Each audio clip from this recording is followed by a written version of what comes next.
Štefan Svitko bude na najbližšom Dakare výrazne silnejší ako po minulé roky. Má totiž úplne novú motorku, ktorou môže konkurovať tým najlepším.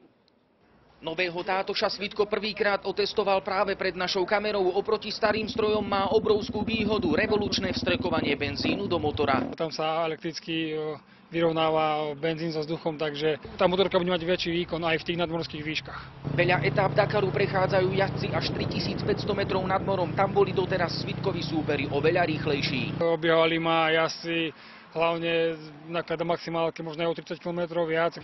Tí asi mali ten strek a bolo to veľmi poznať. Lenže to už je minulosť a šance Svitka na medailové priečky výrazne stúpli. Problémom bude len to, že už o 2 týždne musí každý jazdec poslať svoju motorku loďou do miesta štartu. Nastrieka to, lepí to, možno 1-2 dní sa na tom zväziem, ale je strašne málo času. Nový stroj teda Svitko poriadne preverí až na samotnom Dakare.